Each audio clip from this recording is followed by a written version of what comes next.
치매 아니세요? 여긴 아무나 못 들어옵니다. 경비원 아저씨가 헷갈리셨나봐요. 젊은 대위의 조롱에 주변 군인들이 킥킥 웃었습니다. 73, 한때 투스타 장군이었던 박용태는 고개를 숙였습니다. 미안하네, 손주 면회만 하려고 했네. 떨리는 목소리, 붉어진 눈시울. 손자 준호가 달려왔지만 이미 할아버지의 자존심은 무너진 뒤였습니다. 하현성 대위님, 저희 할아버지 맞습니다. 이 늙은이가 내 할아버지라고? 정신 차려. 이준호 이병. 오늘 사연 시작하기 전에 구독과 좋아요와 알림 설정 꼭 눌러주세요. 모두 무료입니다. 서울 외곽 재개발이 한창인 공사장 한편에 낡은 경비 초소가 하나 서 있었습니다. 초소 안쪽에서는 73세 박용태가 오래된 구두를 천천히 문질러 닦고 있었죠. 그 손놀림은 마치 군화를 닦던 시절의 습관처럼 정확하고 꼼꼼했습니다. 용태는 닳고 다른 구두를 내려다보며 작게 혼잣말을 했어요. 요즘 애들은 인사도 안 해 참. 공사장을 드나드는 젊은 인부들은 용태를 그저 나이든 경비원쯤으로만 여겼습니다. 아무도 이 노인이 한때 육군 훈련소장이었다는 사실을 알지 못했죠. 철혈 용태 장군이라는 별명으로 불리며 투스타 계급장을 달았던 그 시절은 이제 아득한 과거가 되어버렸습니다. 용태는 퇴직 후 이렇게 조용히 세상의 변두리에서 하루하루를 살아가고 있었어요. 초소 안작은 테이블 위에는 낡은 휴대폰 하나가 놓여 있었습니다. 화면에는 손자 이준호가 보낸 문자 메시지가 떠 있었죠. 할아버지, 이번 주 면회 오세요. 특전사 훈련 중이에요. 용태는 그 문자를 몇 번이고 다시 읽었습니다. 읽을 때마다 가슴이 벅차올랐어요. 21살 준호가 특전사에서 훈련을 받고 있다는 사실이 자랑스러우면서도 한편으로는 마음 한구석이 시렸습니다. 그래, 내 피가 흐르는 놈이 그 힘든 특전사에 있구나. 용태는 준호를 떠올리며 잠시 눈을 감았습니다. 준호는 용태에게 단순한 손자가 아니었어요. 유일하게 남은 같이 사는 가족이자 함께 살아가야 할 이유였죠. 용태의 마음속에는 준호와 함께했던 지난 세월이 주마등처럼 스쳐 지나갔습니다. 12년 전 준호가 초등학교 2학년이던 9살 때였습니다. 그해 가을 갑작스러운 교통사고가 용태의 가족을 산산조각 냈어요. 아들 부부와 당시 11살이던 큰손자 준경이 한꺼번에 세상을 떠났습니다. 하늘이 무너지는 것 같았죠. 장례식장에서 용태는 관 앞에 무릎을 꿇고 한참을 울었습니다. 군대에서 수많은 훈련병을 단련시키던 철혈 장군도 자식과 손자 앞에서는 그저 무력한 노인일 뿐이었어요. 그때 아내 유문자가 용태의 어깨를 감싸 안으며 말했습니다. 여보, 우리에게 준호가 있어요. 정신 차려야 해요. 문자는 용태가 군 생활을 하는 동안 묵묵히 가정을 지켜온 사람이었습니다. 남편이 훈련소에서 부대에서 나라를 위해 일할 때 문자는 집안 살림을 꾸리고 아이들을 키우며 뒷바라지를 했죠. 용태가 장군 계급장을 달 수 있었던 것도 문자의 헌신이 있었기에 가능한 일이었습니다. 그런 문자는 아들과 며느리, 큰손자를 잃은 뒤에도 흔들리지 않았어요. 남은 둘째 손자 준호를 위해 다시 한번 온 힘을 쏟아부었습니다. 문자는 준호를 학교에 데려다주고 밥을 챙겨주고 밤마다 머리를 쓰다듬어주며 상처받은 아이의 마음을 어루만졌습니다. 용태 역시 손자와 함께 시간을 보내려 애썼지만 정작 준호의 일상을 세세히 돌본 사람은 문자였어요. 문자의 사랑 덕분에 준호는 조금씩 상처를 딛고 성장할 수 있었습니다. 그러나 작년 문자가 세상을 떠났습니다. 오랜 지병이 악화된 끝이었죠. 용태는 또다시 사랑하는 사람을 떠나보내야 했습니다. 장례를 치르는 내내 용태는 말을 잃었어요. 평생을 함께한 아내를, 자신을 지탱해준 동반자를 잃은 상실감은 말로 표현할 수 없었습니다. 문자가 떠난 뒤 용태는 한동안 넋을 잃고 지냈어요. 그때 준호가 용태를 붙잡았습니다. 20살이 된 준호는 할아버지를 꼭 안으며 말했죠. 할아버지, 우리 둘이 힘내야 해요. 할머니가 하늘에서 보고 계실 거예요. 그 말에 용태는 정신을 차렸습니다. 맞아요. 아직 준호가 있었으니까요. 문자가 남긴 마지막 선물인 준호를 지켜야 했습니다. 그 뒤로 용태와 준호는 서로를 더욱 사랑하고 의지하며 살아왔어요. 둘은 함께 밥을 먹고 함께 텔레비전을 보고 서로의 하루를 나누며 외로움을 달랬습니다. 준호가 군에 입대한 뒤에도 매주 문자를 주고받으며 연락을 이어갔죠. 용태는 다시 휴대폰을 들어 문자 메시지를 확인했습니다. 준호의 글자 하나하나가 용태에게는 세상에서 가장 소중한 위로였어요. 용태는 작은 미소를 지으며 답장을 입력하기 시작했습니다. 준호야, 할아버지가 꼭 갈게. 건강하게 잘 지내거라. 메시지를 보낸 뒤 용태는 구두를 다 닫고 정리했습니다. 밤 공기가 차갑게 들이닥쳤지만 용태의 가슴 속에는 작은 온기가 남아 있었어요. 세상은 박용태를 잊었을지 몰라도 준호만큼은 할아버지를 기억하고 사랑해주니까요. 용태는 그것만으로도 충분했습니다. 초소 밖으로는 공사장의 불빛이 어둠을 밝히고 있었고 용태는 조용히 그 불빛을 바라보며 내일을 기다렸습니다.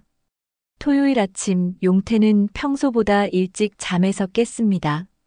창밖으로 새벽 공기가 차갑게 느껴졌지만 용태의 마음속은 따뜻했어요. 오늘은 손자 준호를 만나러 가는 날이었으니까요. 용태는 욕실로 가서 세수를 하고 면도를 꼼꼼하게 했습니다. 거울 속 자신의 얼굴을 보며 용태는 작게 중얼거렸죠. 손주 앞에서 초라하게 보이면 안 되지. 용태는 옷장에서 군용색 점퍼를 꺼냈습니다. 오래된 점퍼였지만 관리를 잘해서 깨끗한 상태였어요. 그 안에는 전날 밤 정성스럽게 다려둔 흰색 셔츠를 입었습니다. 용태는 거울 앞에서 옷매를 가다듬으며 자세를 바로 했죠. 여전히 군인의 습관이 남아 있었습니다. 준비를 마친 용태는 작은 가방에 준호가 좋아하던 사탕과 손편지를 챙겼어요. 준호가 어렸을 때부터 할아버지가 써주던 편지를 준호는 지금도 소중히 여겼거든요. 용태는 버스를 3번이나 갈아타고 충북의 한 특전사 부대를 향했습니다. 길은 멀었지만 용태는 지치지 않았어요.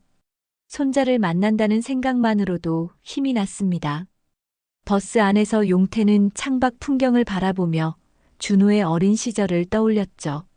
9살 때 부모님과 형을 잃고 얼마나 울었던가요? 그때 용태와 문자가 준호를 꼭 안아주며 다독였던 기억이 생생했습니다. 이제 우리 준호도 어엿한 군인이 됐구나. 용태는 가슴 벅찬 마음으로 부대 앞에 도착했습니다. 정문 앞에는 면회를 온 가족들이 줄지어 서 있었어요. 용태도 그 뒤에 조용히 섰습니다. 그런데 정문에서부터 일이 꼬이기 시작했죠. 어르신, 면회자 맞아요? 신분증 좀요. 정문을 지키던 젊은 헌병이 짜증 섞인 목소리로 말했습니다. 20대 초반으로 보이는 헌병은 용태를 위아래로 훑어보며 불편한 표정을 지었어요.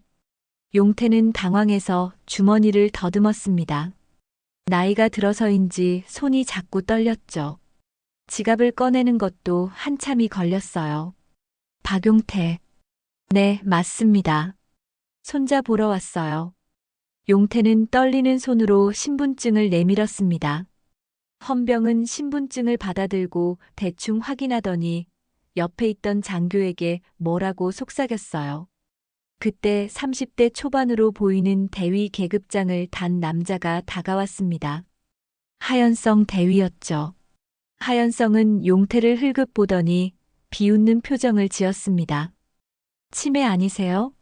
여긴 아무나 못 들어옵니다. 경비원 아저씨가 헷갈리셨나 봐요. 그 말에 주변에 서 있던 젊은 군인 몇 명이 킥킥 웃기 시작했습니다. 용태는 얼굴이 화끈거렸어요. 가슴이 철렁 내려앉는 느낌이었습니다. 자신이 한때 투스타 장군이자 육군 훈련 소장이었다는 사실을 말하고 싶었지만 입이 떨어지지 않았어요.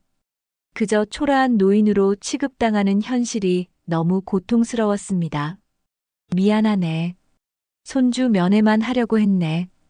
용태는 입술을 떨며 고개를 숙였습니다. 목소리는 작게 떨렸고 눈가에는 어느새 물기가 맺혔어요. 용태는 자존심이 무너지는 느낌을 받았습니다. 평생을 나라를 위해 헌신했건만 이제는 이렇게 무시당하는 처지가 되었다는 사실이 비참했죠. 바로 그때 안쪽에서 누군가 달려오는 발소리가 들렸습니다. 이준호였어요. 준호는 면회 시간에 할아버지가 오실 거라는 연락을 받고 기다리고 있었는데 정문 쪽에서 소란이 들려 급히 달려온 것이었습니다.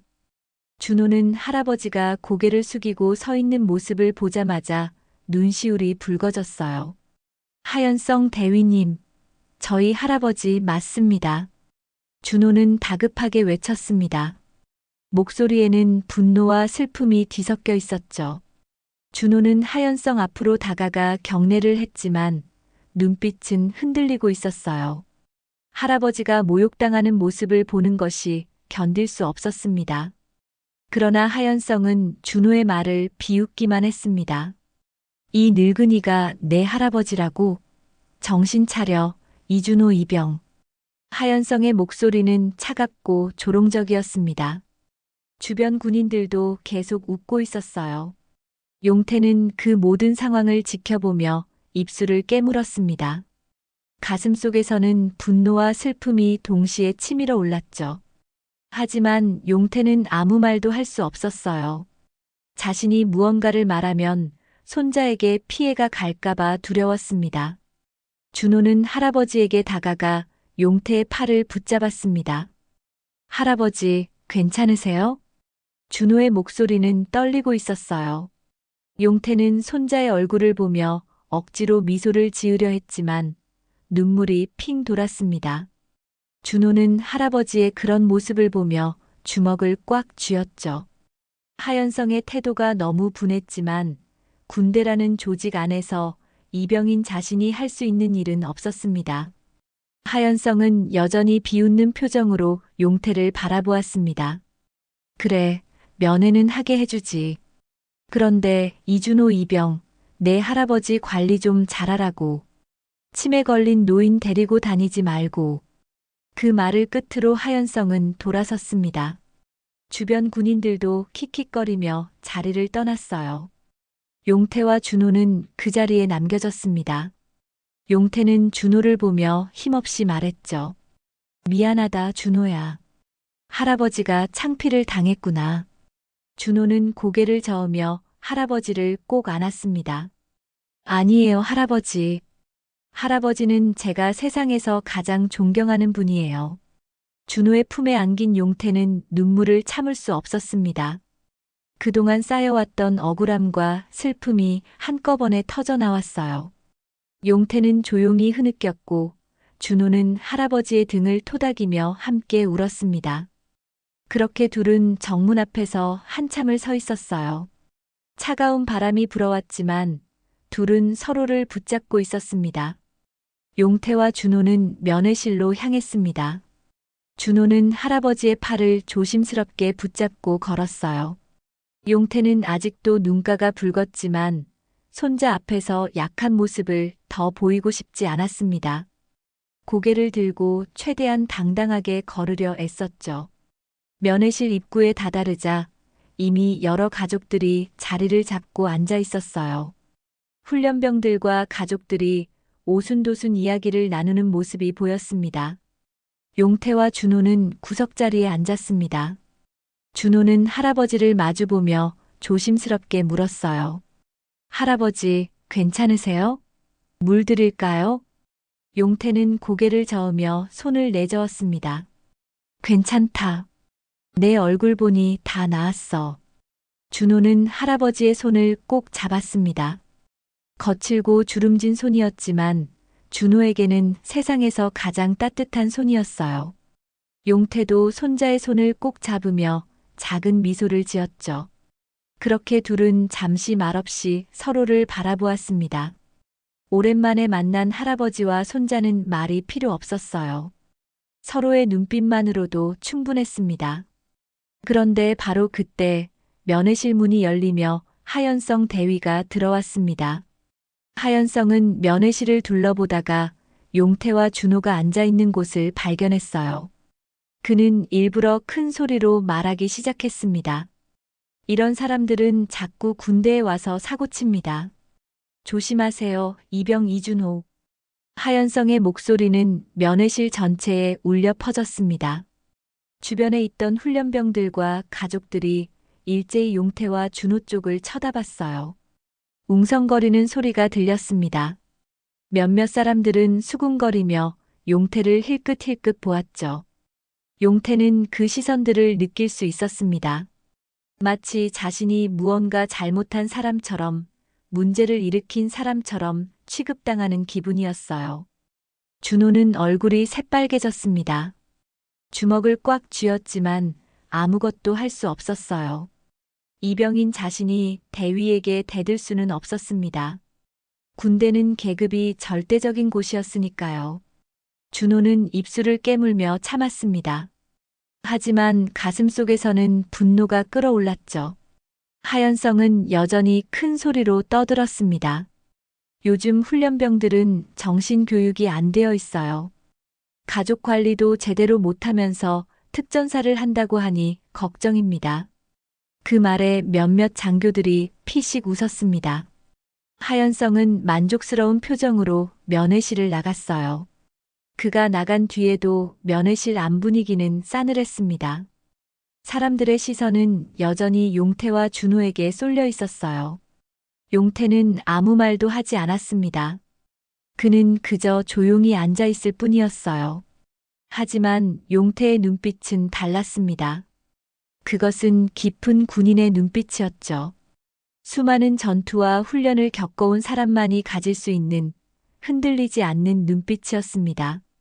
용태는 모욕을 당했지만 무너지지 않았어요. 오히려 그 눈빛 속에는 무언가 단단한 결심이 자리 잡고 있었습니다. 준호는 할아버지의 그런 눈빛을 보며 가슴이 먹먹해졌습니다. 준호는 작은 목소리로 속삭였어요. 할아버지, 죄송해요. 제가 지켜드릴게요. 준호의 목소리는 떨리고 있었습니다. 눈가에는 다시 눈물이 맺혔어요. 자신 때문에 할아버지가 이런 모욕을 당한다는 사실이 견딜 수 없었습니다. 준호는 자신이 무력하다는 것이 너무 괴로웠죠. 용태는 준호를 바라보며 천천히 고개를 저었습니다. 그리고는 낮고 차분한 목소리로 말했어요. 지키는 건 군인들의 몫이지. 난 그저 보고 싶었을 뿐이다. 용태의 목소리에는 슬픔보다 담담함이 담겨 있었습니다. 준호는 할아버지의 그 말을 듣고 가슴이 찢어지는 것 같았어요. 할아버지는 아무것도 바라지 않았습니다. 그저 손자를 보고 싶었을 뿐이었죠. 그런데 그것조차 제대로 할 수 없게 만드는 이 상황이 너무 억울했습니다. 용태는 가방에서 준호를 위해 가져온 사탕과 편지를 꺼냈습니다. 이거 내가 좋아하던 사탕이다. 그리고 할아버지가 편지도 썼어. 준호는 할아버지가 건네는 편지를 받아들었습니다. 편지 봉투에는 할아버지의 떨리는 글씨로 준호의 이름이 적혀 있었어요. 준호는 그 글씨를 보며 눈물을 참았습니다. 고맙습니다, 할아버지. 꼭 잘 읽을게요. 두 사람은 그렇게 짧은 시간 동안 이야기를 나눴습니다. 준호는 훈련 이야기를 했고 용태는 경비원 일 이야기를 했어요. 하지만 둘 다 진짜 하고 싶은 말은 하지 못했습니다. 준호는 할아버지가 걱정될까봐 힘든 훈련 이야기는 숨겼고 용태는 손자가 걱정할까봐 외로운 일상을 숨겼죠. 면회 시간이 끝나갈 무렵 준호는 할아버지에게 말했습니다. 할아버지, 다음에 또 와주세요. 꼭이요. 용태는 고개를 끄덕였습니다. 그래, 꼭 올게. 너 건강하게 잘 지내거라. 준호는 일어서서 할아버지께 경례를 했습니다. 용태도 자리에서 일어나 손자를 바라봤어요. 준호는 할아버지를 꼭 안고 싶었지만 주변의 시선 때문에 참았습니다. 용태도 손자를 안아주고 싶었지만 그저 손을 흔들어 주었죠. 잘 가거라, 준호야. 네, 할아버지. 들어가세요. 그렇게 용태는 면회실을 나섰습니다. 복도를 걸어나가는 용태의 뒷모습은 쓸쓸해 보였어요. 그러나 용태는 고개를 숙이지 않았습니다. 등을 꼿꼿이 펴고 걸었죠.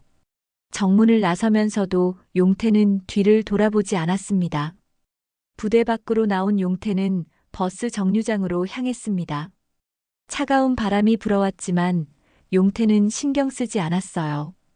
그는 하늘을 올려다보았습니다. 구름 사이로 햇살이 비치고 있었죠. 용태의 얼굴에는 복잡한 감정이 스쳐 지나갔습니다. 수치심, 분노, 슬픔, 그리고 무언가 단단한 결심이었어요. 용태는 주머니에 손을 넣고 천천히 걸었습니다. 그의 표정에는 수치와 결심이 동시에 담겨 있었습니다. 오늘 당한 모욕을 잊을 수 없었지만 동시에 용태는 무언가를 결심한 것 같았어요. 그것이 무엇인지는 아직 명확하지 않았지만 용태의 눈빛 속에는 변화의 조짐이 보였습니다. 버스를 기다리는 동안 용태는 멀리 보이는 부대 건물을 바라보았습니다. 저 안에 손자가 있다는 생각에 가슴이 먹먹했어요. 용태는 작게 중얼거렸습니다. 미안하다, 준호야. 할아버지가 너를 지켜주지 못해서. 바람이 불어와 용태의 머리카락을 흩날렸습니다. 용태는 눈을 감고 깊게 숨을 들이마셨어요. 그리고는 천천히 눈을 떴습니다. 그의 눈빛은 이전보다 더 단단해져 있었습니다. 저녁 무렵 용태는 경비 초소로 돌아왔습니다.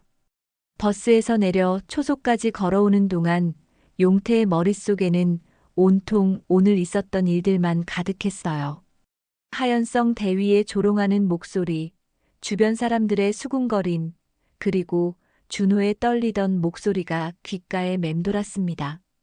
용태는 초소 문을 열고 안으로 들어가 의자에 털썩 주저앉았어요. 휴, 긴 한숨이 절로 나왔습니다. 용태는 테이블 위에 가방을 내려놓고 군용색 점퍼를 벗었어요. 오늘 하루가 너무 길게 느껴졌습니다. 용태는 작은 전기포트로 물을 끓여 차 한 잔을 타서 마셨죠. 따뜻한 차가 목을 타고 내려갔지만 가슴속 응어리는 풀리지 않았습니다. 용태는 테이블 위에 놓인 낡은 핸드폰을 바라보았습니다. 오래된 기종이라 화면도 작고 반응도 느렸지만 용태에게는 소중한 물건이었어요. 준호와 연락할 수 있는 유일한 수단이었으니까요. 용태는 천천히 핸드폰을 집어들었습니다. 화면을 켜자 전화번호 목록이 떴습니다. 용태의 연락처에는 많지 않은 이름들이 저장되어 있었어요. 대부분은 공사장 관계자들이었고 가족 몇 명, 그리고 옛 동료들이 몇 명 있었습니다. 용태는 천천히 목록을 내리다가 한 이름 앞에서 멈췄어요. 이중훈 사령관 전 특전사령관. 용태의 손가락이 화면 위에서 멈췄습니다. 이중훈은 용태가 훈련소장으로 있을 때 훈련병으로 들어온 젊은이였어요. 당시 23이던 이중훈은 체력도 뛰어났고 정신력도 강했습니다. 용태는 이중훈의 가능성을 일찍부터 알아봤죠. 훈련소를 수료한 뒤에도 용태는 이중훈을 눈여겨봤고 여러 차례 조언을 해주었습니다. 이중훈은 그런 용태를 평생의 은인으로 여겼어요. 세월이 흘러 이중훈은 특전사령관이 되었습니다. 용태가 퇴역한 뒤에도 이중훈은 종종 연락을 했어요. 명절 때마다 인사 전화를 하고 가끔은 찾아뵙겠다고 말하기도 했습니다. 하지만 용태는 늘 괜찮다며 사양했죠. 자신은 이제 일개 경비원일 뿐이고 현역 사령관이 찾아올 이유가 없다고 생각했습니다. 용태는 화면을 바라보며 잠시 주저했습니다. 엄지손가락이 통화 버튼 위에 머물렀지만 누르지 못했어요. 용태는 작게 중얼거렸습니다. 이런 일로 자존심을 쓰면 안 되지. 용태는 평생 누구에게 도움을 청한 적이 없었습니다. 스스로 해결하고 스스로 견뎌내는 것이 용태의 방식이었어요.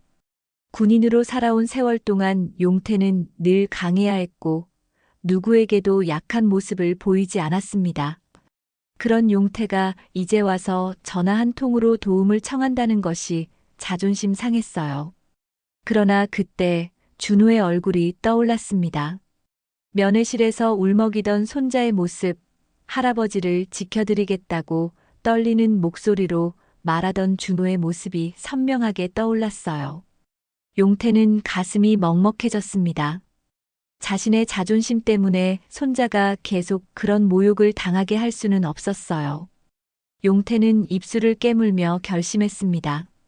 그리고 천천히 통화 버튼을 눌렀어요. 신호음이 울렸습니다. 한 번, 두 번, 세 번. 용태는 긴장한 채로 전화기를 귀에 갖다 댔습니다. 여보세요? 전화기 너머로 익숙한 목소리가 들려왔습니다. 이중훈의 목소리였어요. 용태는 잠시 말을 잇지 못했습니다. 목이 메는 것 같았죠.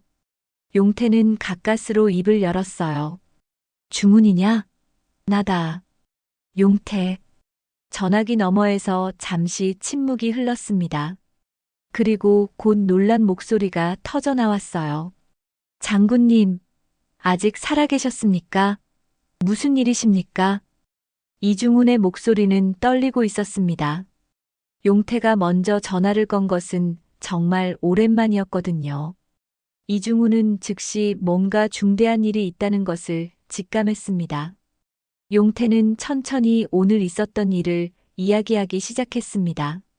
손자 면회를 갔던 일, 정문에서 당한 모욕, 하연성 대위의 조롱, 그리고 면회실에서의 굴욕까지. 용태는 최대한 담담하게 말했지만 목소리는 떨리고 있었어요. 이중훈은 전화기 너머에서 말없이 듣고 있었습니다. 용태의 이야기가 끝나자 이중훈은 한동안 아무 말도 하지 못했어요. 분노와 충격이 뒤섞인 침묵이었습니다. 잠시 후 이중훈이 낮고 단호한 목소리로 말했습니다. 장군님, 제가 바로 조치하겠습니다. 절대로 이런 일이 다시 일어나지 않도록 하겠습니다. 중훈아, 나는. 장군님, 더 이상 말씀하지 마십시오. 이것은 군의 명예와 관련된 문제입니다. 제가 처리하겠습니다. 용태는 더 이상 말하지 못했습니다. 이중훈의 목소리에는 단호함이 담겨 있었어요. 전화를 끊은 뒤 용태는 한참을 멍하니 앉아 있었습니다. 과연 전화를 한 것이 옳은 일이었을까 하는 생각이 들었어요. 그날 밤 특전사 사령관실에는 비상등이 켜졌습니다. 이중훈 사령관은 즉시 참모들을 소집했어요. 회의실에 모인 참모들은 사령관의 굳은 표정을 보며 긴장했습니다. 오늘 우리 부대 면회장에서 예비역 투스타 장군이 모욕당했습니다. 이중훈의 목소리는 낮고 차갑게 가라앉아 있었습니다. 참모들은 숨을 죽이며 그 말을 들었어요. 누가 감히? 한 참모가 조심스럽게 물었습니다. 이중훈은 책상 위에 놓인 서류를 집어들었어요. 하연성 대위. 즉시 조사에 들어가십시오. 그리고 관련자 전원의 명단을 작성하십시오. 알겠습니다. 참모들은 일제히 경례를 하고 회의실을 나갔습니다. 이중훈은 창밖을 바라보며 주먹을 꽉 쥐었어요. 은인을 그런 식으로 대한 자를 절대 용서할 수 없었습니다. 한편 용태의 집에서도 소동이 일어나고 있었습니다. 용태가 집에 도착하자 딸 미경이 달려왔어요. 미경은 40대 중반의 여성으로 준호의 고모였습니다. 미경은 아버지의 침울한 표정을 보고 뭔가 일이 있었다는 것을 직감했죠. 아버지, 무슨 일 있으세요? 용태는 괜찮다고 손을 저었지만 미경은 물러서지 않았습니다. 결국 용태는 오늘 있었던 일을 간략하게 이야기했어요. 그 말을 듣던 미경의 얼굴이 점점 굳어졌습니다. 아니, 어떻게 그럴 수가 있어요? 미경은 분개했습니다. 곧이어 미경의 남편 영호도 함께 분노했어요. 영호는 40대 후반의 성실한 남자로 장인을 매우 존경했습니다. 장인 어른께서 얼마나 나라를 위해 헌신하셨는데 그런 대접을 받으시다니. 미경과 영호의 딸인 지훈도 할아버지의 이야기를 듣고 눈물을 흘렸습니다. 16살 지훈은 할아버지를 무척 따랐어요. 준호 오빠 할아버지를 좋아하고 잘 따랐던지라 용태의 집에 자주 놀러 갔었죠. 할아버지, 너무 속상해요. 용태의 막내 아들 재훈도 연락을 받고 급히 달려왔습니다. 40살의 재훈은 큰형과 형수, 그리고 큰 조카 준경을 잃은 뒤 더욱 아버지와 준호를 챙기려 노력했어요. 아버지, 제가 그 부대에 찾아가겠습니다. 재훈은 흥분한 목소리로 말했습니다. 용태는 고개를 저으며 아들을 말렸어요. 됐다. 이미 조치를 취했으니. 가족들은 모두 용태를 위로했습니다. 하지만 그들의 마음속에는 분노가 끓고 있었어요. 가족의 어른이자 나라를 위해 헌신한 군인을 그렇게 모욕한 자들을 용서할 수 없었습니다. 용태는 가족들에 둘러싸여 앉아 있었습니다. 외로움과 수치심에 짓눌렸던 마음이 조금 가벼워지는 것 같았어요. 가족이 있다는 사실이, 자신을 사랑하는 사람들이 있다는 사실이 위로가 되었습니다. 잠시 쉬어가겠습니다. 시청해주셔서 감사합니다. 다음 날 아침, 특전사 부대는 이른 시간부터 술렁이기 시작했습니다. 평소와는 완전히 다른 분위기였어요. 새벽 6시부터 긴급 소집 명령이 떨어졌고 부대 전체가 비상체제로 돌입했습니다. 사령관부터 참모, 대대장, 중대장까지 모두 급히 소집되었죠.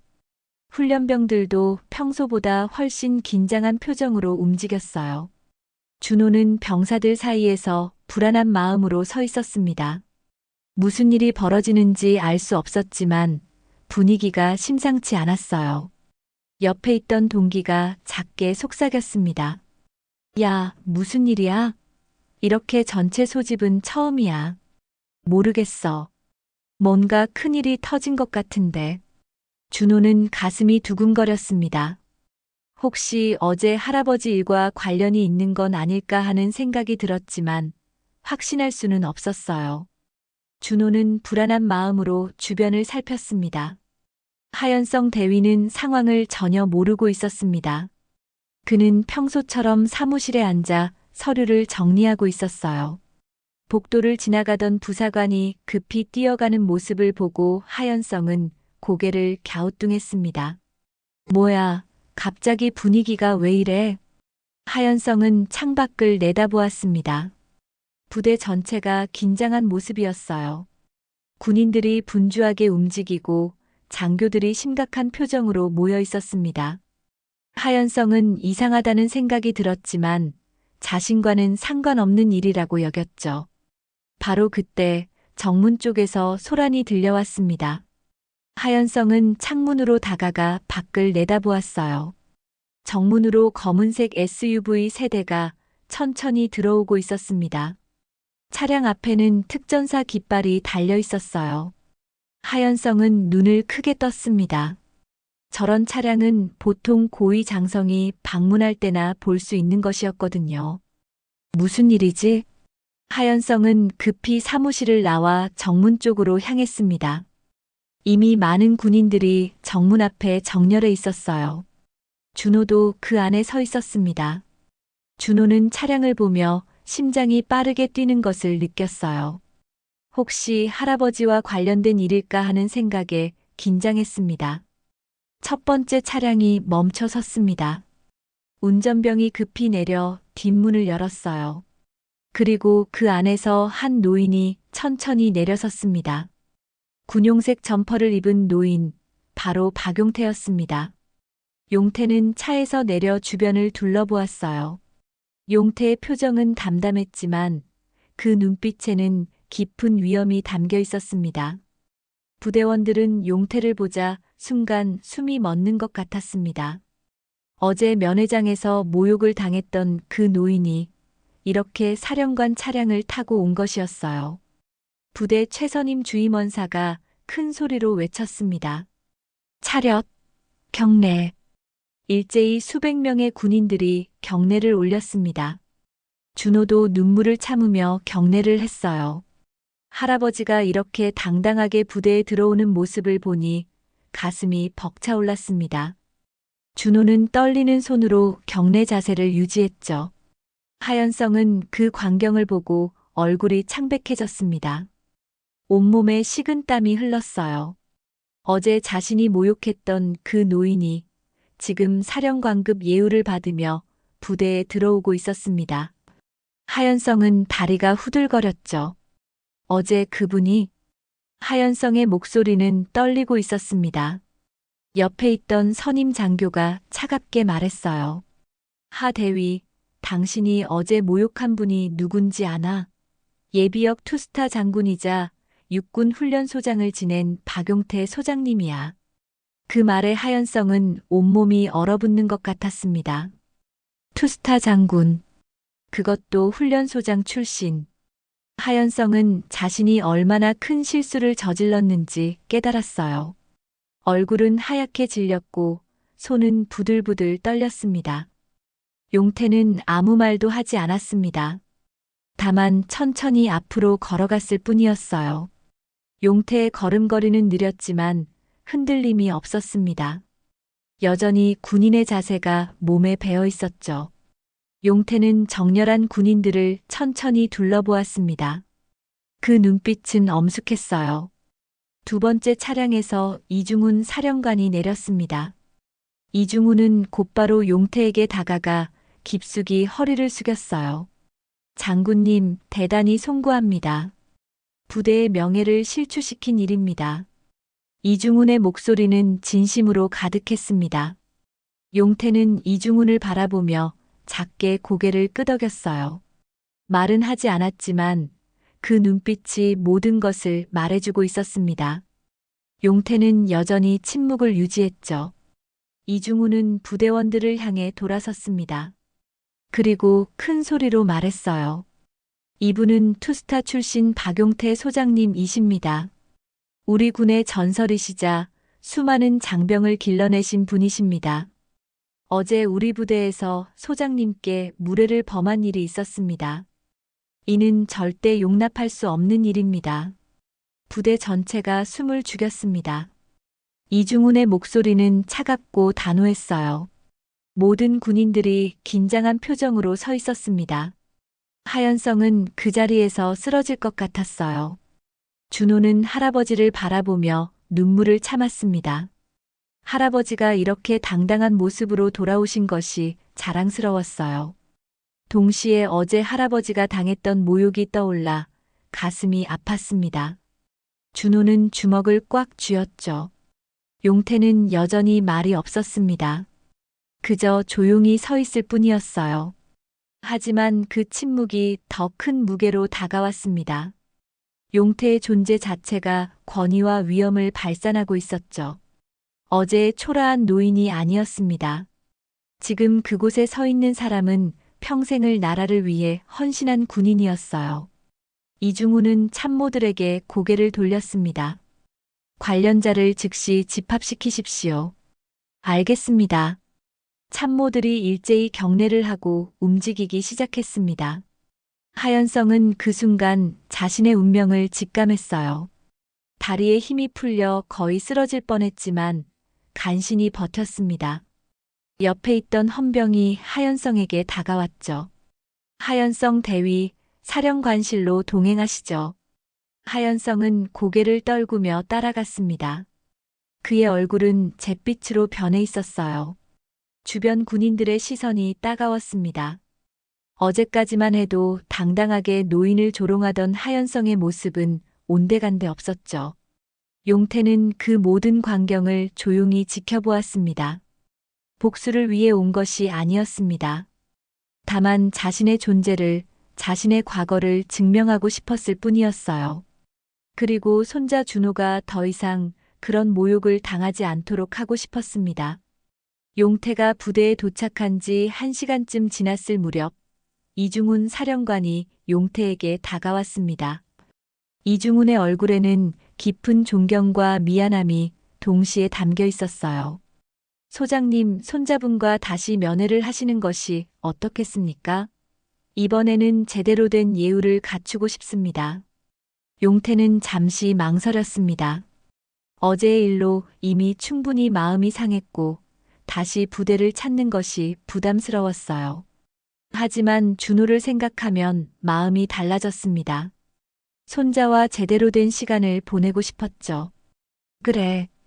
그럼 고맙네. 용태의 대답에 이중훈은 즉시 준비에 들어갔습니다. 이번 면회는 어제와는 완전히 달랐어요.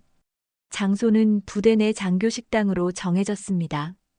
장교들만 이용하는 식당 한가운데에 자리가 마련되었죠. 깨끗한 테이블보가 깔리고 정성스럽게 준비된 음식들이 차려졌습니다. 그런데 용태에게는 또 다른 소식이 전해졌습니다. 딸 미경과 사위 영호, 손녀 지훈, 그리고 막내 아들 재훈까지 함께 부대로 온다는 것이었어요. 어제 용태가 당한 일을 듣고 가만히 있을 수 없었던 가족들이 모두 달려온 것입니다. 용태는 가족들이 온다는 말에 가슴이 따뜻해졌어요. 정오가 되자 정문에 차 한 대가 도착했습니다. 미경과 영호, 지훈, 재훈이 차에서 내렸어요. 미경은 부대 정문을 바라보며 깊게 숨을 들이쉬었습니다. 어제 아버지가 이곳에서 모욕을 당했다는 생각에 가슴이 아팠죠.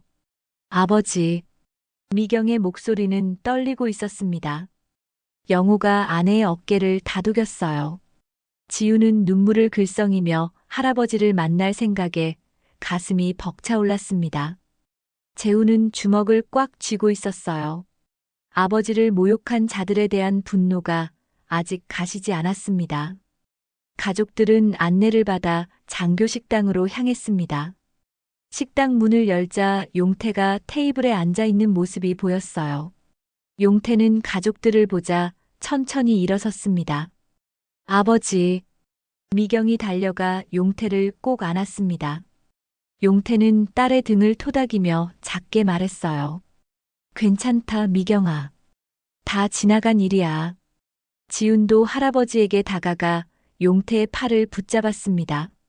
할아버지, 괜찮으세요? 우리 지훈이도 왔구나. 할아버지는 괜찮단다. 재훈은 아버지 앞에 서서 깊게 고개를 숙였습니다. 아버지, 제가 더 자주 찾아뵙지 못해서 죄송합니다. 용태는 아들의 손을 잡았습니다.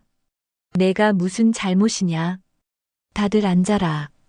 가족들이 자리에 앉자 곧이어 준호가 들어왔습니다. 준호는 식당 문을 열고 들어서면서 할아버지를 보았어요. 그리고 고모, 고모부, 사촌 여동생, 삼촌까지 모두 와 있는 것을 보고 눈시울이 붉어졌습니다. 준호는 급히 다가가 경례를 올렸어요. 할아버지. 용태는 손자를 보며 미소를 지었습니다. 어제와는 완전히 다른 분위기였어요. 준호는 할아버지 옆에 앉았고 가족들은 준호를 반갑게 맞았습니다. 준호야, 고생 많다. 건강하지? 미경이 조카를 보며 물었습니다. 준호는 고개를 끄덕였어요. 네, 고모. 괜찮아요. 재훈도 조카를 보며 말했습니다. 준호야, 삼촌도 왔다. 우리 준호 많이 컸구나. 가족들은 함께 식사를 시작했습니다. 오랜만에 가족이 모두 모인 자리였어요. 식사를 하는 동안 가족들은 서로의 안부를 물으며 이야기를 나눴습니다. 용태는 가족들에 둘러싸여 밥을 먹으며 마음이 편안해지는 것을 느꼈죠. 어제의 상처가 조금씩 아물어가는 것 같았습니다. 식사가 끝나갈 무렵 용태는 준호를 바라보았습니다. 준호는 할아버지의 눈빛을 느끼고 젓가락을 내려놓았어요. 용태는 천천히 입을 열었습니다. 준호야, 기억해라. 용태는 말없이 손주의 손을 잡았습니다. 용태의 손은 거칠었지만 따뜻했어요. 준호는 할아버지의 손을 꼭 잡으며 눈을 마주쳤습니다. 계급보다 중요한 건 마음이야. 사람을 존중할 줄 알아야 진짜 군인이 되는 거야. 용태의 목소리는 낮고 진지했습니다. 준호는 할아버지의 말을 가슴 깊이 새기며 들었어요. 용태는 계속해서 말했습니다. 할아버지는 오랜 세월 군인으로 살았다. 계급장을 달고 명령을 내리고 부하들을 이끌었지. 하지만 진짜 중요한 건 그게 아니더라. 사람을 사람으로 대할 줄 아는 마음, 그게 진짜 군인의 자격이야. 용태의 눈시울이 붉어졌습니다.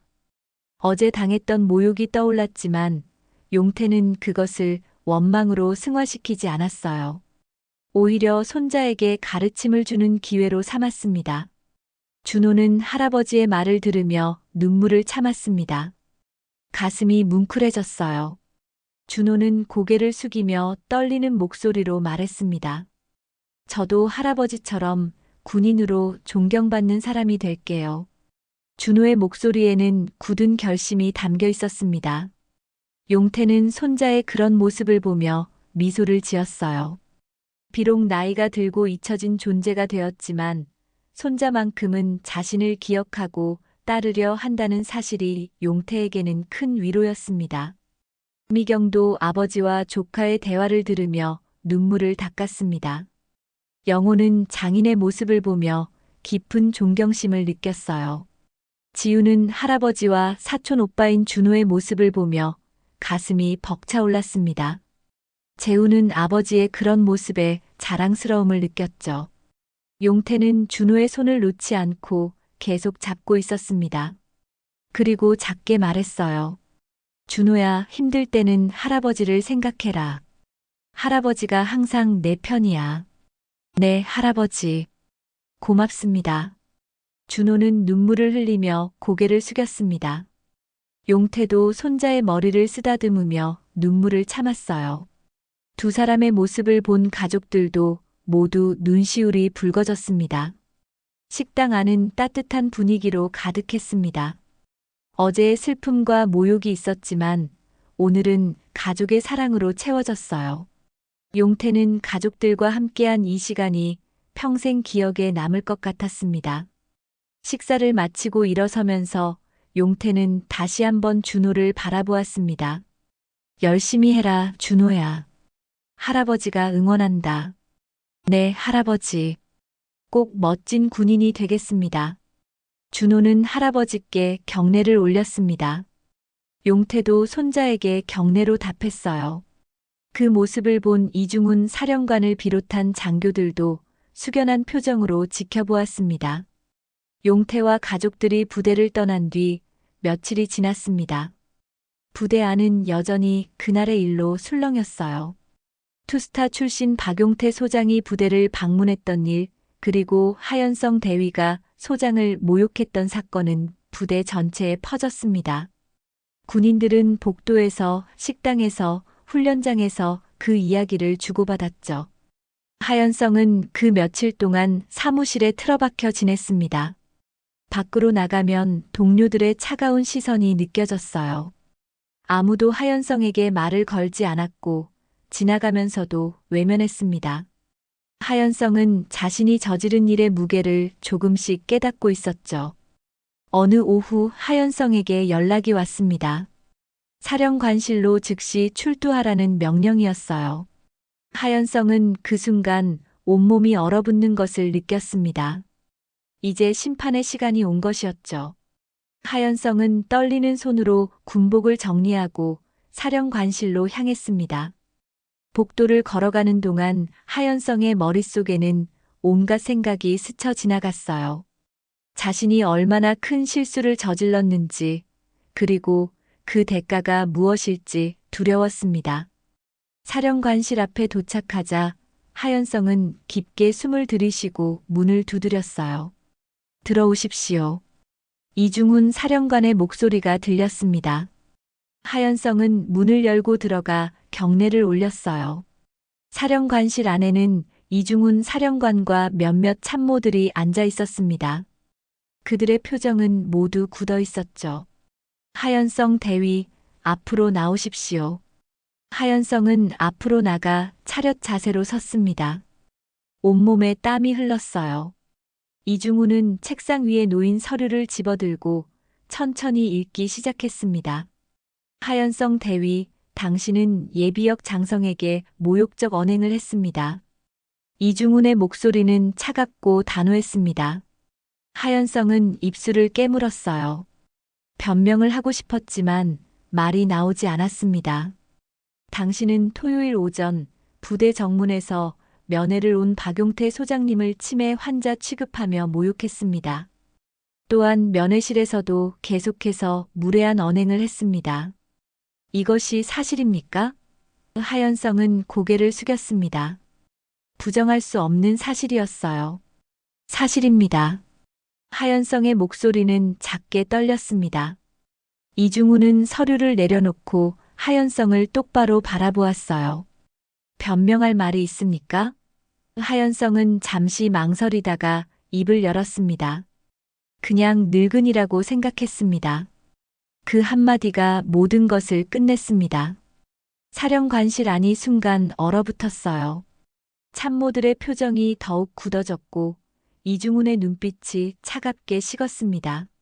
하연성은 자신이 무슨 말을 했는지 깨닫고 입을 다물었지만 이미 늦었어요. 이중훈은 자리에서 일어났습니다. 그리고 하연성 앞으로 천천히 걸어왔어요. 이중훈은 하연성을 내려다보며 조용히 말했습니다. 그 늙은이가 내가 입은 이 군복의 자존심을 만든 사람이야. 이중훈의 목소리는 낮았지만 무게가 있었습니다. 하연성은 그 말을 듣고 온몸이 떨렸어요. 가슴 속에서 뭔가 무너지는 느낌이었습니다. 박용태 소장님은 수십 년간 이 나라를 위해 헌신하셨어. 수많은 훈련병을 길러내고 전선에서 싸우고 군의 명예를 지키신 분이야.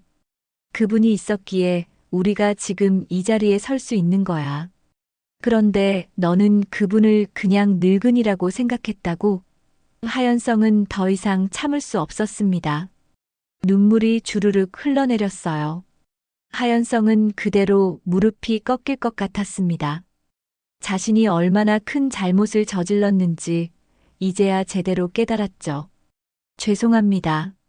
정말 죄송합니다. 하연성은 울먹이며 고개를 숙였습니다. 이중훈은 한숨을 쉬며 자리로 돌아갔어요. 당신의 행동은 군의 명예를 실추시켰습니다. 원래라면 불명예 강제 전역 조치가 마땅합니다. 그 말에 하연성의 얼굴이 창백해졌습니다. 강제 전역. 그것은 군인으로서 가장 치욕적인 끝이었어요. 하연성은 고개를 들 수 없었습니다. 바로 그때 사령관실 문이 열렸습니다. 박용태가 들어왔어요. 하연성은 용태를 보자 더욱 고개를 숙였습니다. 용태는 천천히 하연성에게 다가왔습니다. 소장님. 이중훈이 자리에서 일어나 경례를 올렸습니다. 용태는 고개를 끄덕이고 하연성 앞에 섰어요. 하연성은 용태를 마주볼 용기가 없었습니다. 그저 고개를 숙인 채 서 있을 뿐이었죠. 용태는 하연성의 어깨에 손을 얹었습니다. 하연성은 그 손길에 몸이 굳었어요. 용태는 낮은 목소리로 말했습니다. 젊은이, 후회할 시간은 아직 많네. 하연성은 그 말을 듣고 눈물이 멈추지 않았습니다. 용태의 목소리에는 분노가 아니라 안타까움이 담겨 있었어요. 하연성은 고개를 들어 용태를 바라보았습니다. 용태의 눈빛은 깊고 따뜻했죠. 사령관, 이 젊은이에게 기회를 주는 것이 어떻겠나? 용태가 이중훈에게 말했습니다. 이중훈은 놀란 표정을 지었어요. 소장님, 하지만 실수는 누구나 하는 법이야. 중요한 건 그 실수에서 배우는 거지. 용태의 말에 이중훈은 잠시 고민하다가 고개를 끄덕였습니다. 알겠습니다. 소장님의 뜻을 따르겠습니다. 결국 하연성에 대한 징계는 감봉 조치와 소령 진급 1년 지연으로 결정되었습니다. 원래 불명예 강제 전역감이었지만 용태의 넓은 아량 덕분에 그나마 가벼운 처분을 받은 것이었어요. 하연성은 그 사실을 듣고 용태에게 깊게 고개를 숙였습니다. 감사합니다, 소장님. 평생 이 은혜를 잊지 않겠습니다. 용태는 하연성을 바라보며 작게 미소를 지었습니다. 잊지 말게. 사람을 존중하는 것. 그게 진짜 군인의 자격이야. 하연성은 눈물을 닦으며 고개를 끄덕였어요. 그날 이후 하연성은 완전히 달라졌습니다. 하지만 부대 안에서 하연성의 입지는 좁아졌어요. 투스타 출신 박용태 소장을 무시했다는 사실이 부대 전체에 소문으로 퍼졌습니다. 동료들은 하연성을 냉대했고 후배들도 하연성을 따르지 않았죠. 하연성은 그 모든 것을 묵묵히 견뎌냈습니다. 자신이 저지른 잘못의 대가라고 생각했어요. 하연성은 매일 반성하며 살았고 부대원들에게 더욱 겸손하게 대했습니다. 시간이 지나면서 하연성은 조금씩 변화하기 시작했죠. 며칠이 지나고 용태는 다시 일상으로 돌아왔습니다. 특전사 부대에서의 일들은 이제 하나의 기억으로 남았어요. 용태는 평소처럼 경비 초소로 출근했습니다. 아침 해가 막 떠오르는 시간이었죠. 초소 앞에 도착한 용태는 문을 열려고 하다가 무언가를 발견했어요. 초소 벽에 하얀 봉투 하나가 테이프로 붙어 있었습니다. 용태는 고개를 갸우뚱하며 봉투를 떼어냈어요. 봉투를 열자 안에는 정성스럽게 쓴 편지가 들어 있었습니다. 용태는 편지를 펼쳐 천천히 읽기 시작했죠. 장군님, 그날의 무례를 잊지 않겠습니다. 진짜 군인의 의미를 배웠습니다. 하연성 드림. 편지는 짧았지만 진심이 담겨 있었습니다. 용태는 편지를 읽으며 작은 미소를 지었어요. 하연성이 용태의 초소를 찾아와 이 편지를 붙여두고 간 것이었습니다. 용태는 편지를 가슴에 품고 초소 안으로 들어갔죠. 용태는 의자에 앉아 창밖을 바라보았습니다. 햇살이 초소 안으로 비쳐 들어왔어요. 용태의 눈엔 명예와 평온이 깃들어 있었습니다. 지난 며칠간의 일들이 파노라마처럼 스쳐 지나갔죠. 모욕을 당했던 순간, 손자와의 눈물, 부대를 다시 찾았던 날, 그리고 하연성을 용서했던 순간까지 모든 것이 이제는 의미 있는 기억으로 자리 잡았습니다. 그래, 아직 대한민국 군대엔 희망이 있구나. 용태는 혼잣말을 하며 고개를 끄덕였습니다. 하연성 같은 젊은이들이 잘못을 깨닫고 변화하려는 모습을 보니 마음이 따뜻해졌어요. 용태는 군대가 그리고 이 나라가 아직 희망이 있다고 믿었습니다. 바로 그때 용태의 휴대폰이 울렸습니다. 용태는 주머니에서 낡은 핸드폰을 꺼냈어요. 화면에는 손자 준호의 이름이 떠 있었습니다. 용태는 문자를 열어보았죠. 할아버지, 오늘도 경례합니다. 짧은 문자였지만 용태의 가슴을 뭉클하게 만들었습니다. 준호는 매일 아침 할아버지에게 이런 문자를 보냈어요. 훈련이 아무리 힘들어도 몸이 아무리 지쳐도 준호는 할아버지를 잊지 않았습니다. 용태는 눈시울이 붉어지는 것을 느꼈죠. 용태는 천천히 자리에서 일어났습니다. 그리고 초소 밖으로 나가 햇살을 향해 섰어요. 용태는 허리를 곧게 펴고 자세를 바로 했습니다. 오랜 군인 생활로 몸에 밴 습관이었죠. 용태는 하늘을 향해 오른손을 들어 올렸습니다. 경례였습니다. 그래, 나도 너에게 경례한다. 용태는 작은 목소리로 중얼거리며 경례를 유지했습니다. 아침 햇살이 용태의 얼굴을 비쳤어요. 주름진 얼굴, 백발, 거친 손 하지만 그 모습 속에는 여전히 군인의 위엄이 남아 있었습니다.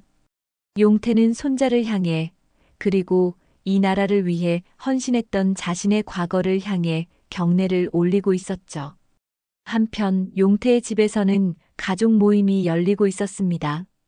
미경과 영호, 지훈, 그리고 재훈이 모두 모였어요. 이들은 아버지가 하연성을 용서했다는 소식을 듣고 처음에는 답답해했습니다. 아버지가 왜 그 사람을 용서하신 거예요? 미경이 답답한 목소리로 말했습니다. 미경은 아버지가 당한 모욕을 생각하면 지금도 화가 치밀었어요. 하연성이 마땅히 더 큰 처벌을 받아야 한다고 생각했죠. 영호도 고개를 끄덕였습니다. 장인어른께서 너무 관대하신 것 같습니다. 저런 사람은 본때를 보여줘야 하는데. 재훈도 마찬가지였습니다. 아버지, 왜 그러셨어요? 저 같으면 절대 용서 못했을 텐데. 하지만 시간이 지나면서 가족들의 마음도 변하기 시작했습니다. 아버지의 넓은 아량이, 그리고 사람을 용서할 줄 아는 마음이 얼마나 큰 것인지 깨닫게 되었어요. 미경은 곰곰이 생각해 보았습니다. 아버지는 복수를 원하지 않으셨습니다. 다만 젊은이들이 배우고 성장하기를 바라셨죠. 아버지는 정말 대단하신 분이야. 미경은 작게 중얼거렸습니다. 영호도 장인의 모습에서 진정한 어른의 품격을 배웠어요. 지우는 할아버지가 더욱 자랑스러워졌습니다. 재훈도 아버지를 더욱 존경하게 되었죠. 아버지는 진짜 군인이셨어. 재훈이 말했습니다. 가족들은 모두 고개를 끄덕였어요. 용태는 계급이나 권력으로 사람을 대하지 않았습니다. 진심으로 사람을 존중하고 용서할 줄 아는 마음을 가진 분이었죠. 가족들은 그런 용태를 다시 한번 깊이 존경하게 되었습니다. 준호가 저녁하면 다 같이 모여야겠어요. 미경이 말했습니다. 가족들은 준호의 저녁을 손꼽아 기다리고 있었어요. 준호가 무사히 군 생활을 마치고 돌아오는 날, 온 가족이 모여 축하해주고 싶었습니다. 특히 할아버지와 손자가 함께 웃는 모습을 보고 싶었죠. 준호 오빠 저녁하면 우리 다 같이 여행이라도 가요. 지훈이 밝게 말했습니다. 가족들은 모두 웃으며 동의했어요. 준호의 저녁일은 아직 몇 달 남았지만 가족들은 벌써부터 그날을 기대하고 있었습니다. 경비 초소로 돌아온 용태는 의자에 앉아 준호에게 답장을 보냈습니다. 준호야, 할아버지도 너에게 경례한다. 건강하게 잘 지내거라. 문자를 보낸 뒤 용태는 창밖을 바라보았습니다. 공사장에서는 오늘도 사람들이 분주하게 움직이고 있었어요. 인부들이 지나가며 용태에게 인사를 했습니다. 예전에는 무시하던 젊은이들이었지만 이제는 달랐죠. 부대에서 있었던 일이 소문으로 퍼지면서 공사장 사람들도 용태를 다르게 보기 시작했습니다. 안녕하세요, 소장님. 한 젊은 인부가 밝게 인사했습니다. 용태는 미소를 지으며 손을 흔들었어요. 이제 용태는 더 이상 잊혀진 노인이 아니었습니다. 사람들은 용태가 누구인지, 어떤 삶을 살아왔는지 알게 되었죠. 용태는 테이블 위에 놓인 하연성의 편지를 다시 한번 바라보았습니다. 편지를 손으로 쓰다듬으며 용태는 생각에 잠겼어요. 자신이 평생 추구했던 것이 무엇이었는지, 그리고 진정한 군인의 의미가 무엇인지 되새겼습니다. 용태는 창밖으로 펼쳐진 하늘을 바라보았습니다. 구름 한 점 없는 맑은 하늘이었어요. 용태의 마음도 하늘처럼 맑고 평온했습니다. 모욕을 당했던 아픔도 억울함도 이제는 다 지나간 일이 되었죠. 대신 용태의 가슴 속에는 희망과 평화가 자리 잡았습니다. 문자야, 나 잘하고 있지? 용태는 작게 중얼거렸습니다. 작년에 세상을 떠난 아내 문자를 떠올리며 용태는 미소를 지었어요.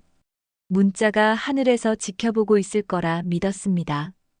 용태는 아내에게 부끄럽지 않게 살아가고 있었죠. 해가 높이 떠올랐습니다. 용태는 구두를 꺼내 다시 닦기 시작했어요. 천천히 정성스럽게 군화를 닦던 그 시절처럼 용태의 손놀림은 여전히 정확하고 꼼꼼했습니다. 구두를 닦으면서 용태는 평온함을 느꼈어요.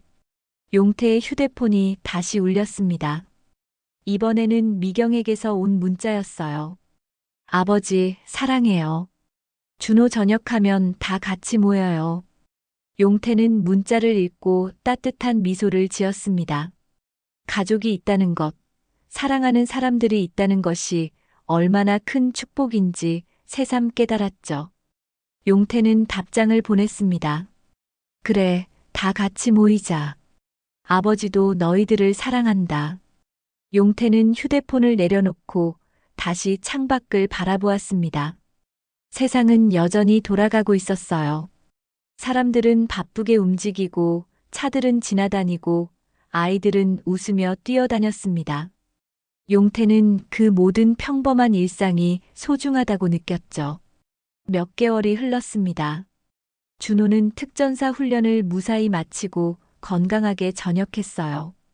저녁 당일 용태는 부대 앞에서 손자를 기다리고 있었습니다. 미경과 영호, 지훈, 재훈도 모두 함께였죠.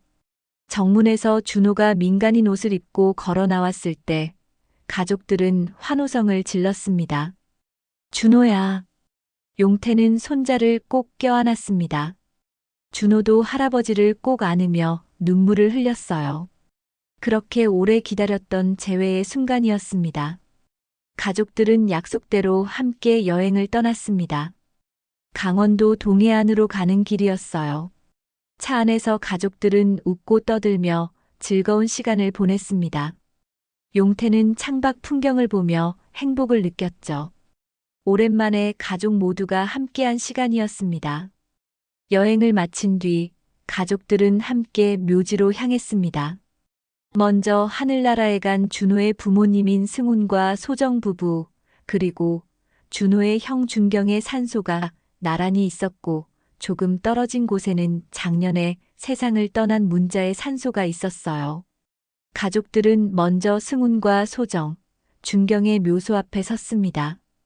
준호는 부모님과 형의 묘 앞에 무릎을 꿇었습니다. 눈물이 주르륵 흘러내렸어요. 아버지, 어머니, 형. 저 무사히 전역했어요.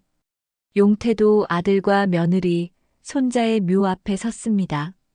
가슴이 먹먹했어요. 승훈아, 소정아, 준경아. 준호가 훌륭하게 자랐다. 우리가 잘 키웠어. 용태의 목소리는 떨렸지만 단단했습니다. 미경과 재훈도 눈물을 흘리며 형과 형수, 조카에게 인사를 올렸어요. 지훈과 영호도 함께 묵념했습니다. 이어서 가족들은 문자의 산소로 향했습니다. 용태는 아내의 묘 앞에 서자 눈물이 핑 돌았어요. 여보, 준호가 전역했소. 우리가 함께 키운 손주가 이렇게 훌륭하게 자랐소. 준호도 할머니의 묘 앞에 무릎을 꿇었습니다. 할머니, 보고 싶어요. 할아버지랑 저 잘 지내고 있어요. 가족들은 한참을 묘소 앞에 서 있었습니다. 바람이 불어왔고 나뭇잎이 흔들렸어요. 용태는 하늘을 올려다보았습니다. 저 하늘 어딘가에 승훈과 소정, 준경, 그리고 문자가 있을 거라 믿었죠. 용태는 자리에서 일어나 하늘을 향해 경례를 올렸어요. 나라를 위해, 가족을 위해, 그리고 자신을 위해. 용태의 경례는 오래도록 이어졌습니다. 햇살 아래 서 있는 용태의 모습은 장엄했습니다. 나이가 들고 잊혀졌지만 여전히 용태는 자랑스러운 군인이었어요. 그리고 무엇보다 사랑하는 가족을 가진 행복한 할아버지였습니다. 오늘 사연 마음에 드셨다면 구독과 좋아요와 알림 설정 꼭 눌러주세요. 모두 무료입니다. 시청해주셔서 감사합니다.